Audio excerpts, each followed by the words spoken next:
Welcome to মুনমুনের classroom.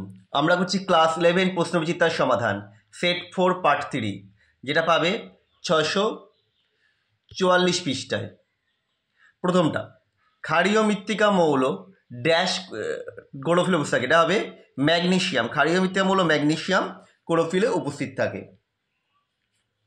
পরেরটা আমরা চলে আসি, ক্ষার ধাতুগুলির হাইড্রাইডগুলির তাপীয় স্থায়িত্বের হ্রাসের সঠিক ক্রম। তাপীয় স্থায়িত্বের ওপর থেকে নিচে, মানে কোনো গ্রুপের ওপর থেকে নিচে তাপীয় স্থায়িত্ব ক্রমশ হ্রাস পায়, সেই হিসাবে এটা হয়ে যাবে অপশান এ।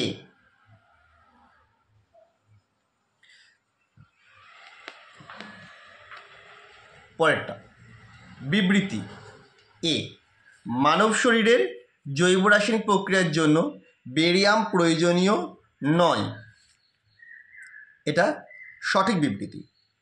বিবৃতি 2-এ চলে আসি আমরা, কারণ আর বেরিয়াম একটি দ্বিযোজী আয়ন।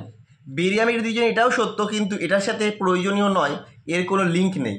অর্থাৎ এটা হয়ে যাবে এ আর আর উভয় সঠিক, কিন্তু আর এর সঠিক ব্যাখ্যা নয়, অপশান বি। পরেরটা, নিচের কোনটির গলনাঙ্ক সবচেয়ে কম? এটা হবে ক্যালসিয়াম আয়োডাইডের গলনাঙ্ক সব থেকে কম, কারণ বন্ধন বিলীন শক্তির মান কম।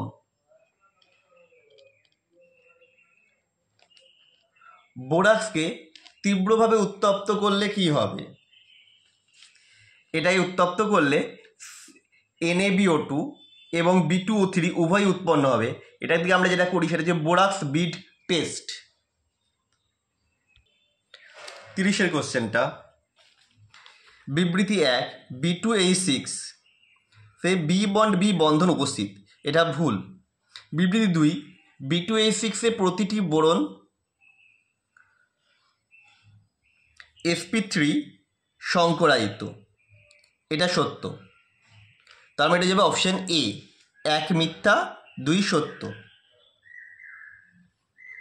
বোরিক অ্যাসিড একটি অ্যাসিড, কারণ এটির অণু কী হবে না, জল থেকে OH- আয়ন গ্রহণের মাধ্যমে H+ বা প্রোটন মুক্ত করে।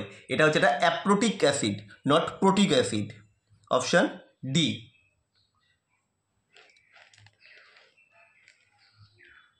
পরেরটা, নিচের অংশটি পড়ে সঠিক উত্তর হচ্ছে এম ধাতু NOEর সাথে বিক্রিয়ার ফলে একটি সাদা তক্ত পদক্ষেপ উৎপন্ন করে। সাদা তক্ত মানে এটা হচ্ছে অ্যালুমিনিয়াম হাইড্রক্সাইডের পদক্ষেপ। আমরা বলি কার্ডি হোয়াইট প্রেসিপিটেট, দইয়ের মতো সাদা থকথকে পদক্ষেপ করে।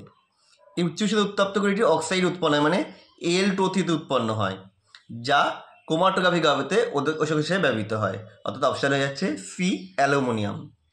পরেরটা, SiCl4 এর আর্দ্র বিশ্লেষণ করলে নিচের কোন যৌগটি উৎপন্ন হয়? এটা হয়ে যাবে সিলিসিক অ্যাসিড, SiOH4। পরেরটা কি বলছে, ড্যাশ একটি একক বিচ্ছিন্ন চতুস্থলকীয় ড্যাশে বিচ্ছিন্ন চতুস্থলকীয়, এটা অর্থ সিলিকেটে চতুস্থলকীয় বিচ্ছিন্ন চতুস্থলক উপস্থিত থাকে, এটা অপশন বি। অক্সিলিক অ্যাসিডকে আরও স্টেজভাবে উত্তপ্ত করলে কী হবে? কার্বন মনোক্সাইড, কার্বন ডাইঅক্সাইড আর জলীয় বাষ্প, ডি।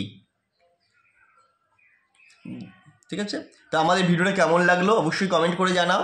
আবার দেখা হবে নেক্সট ভিডিওতে।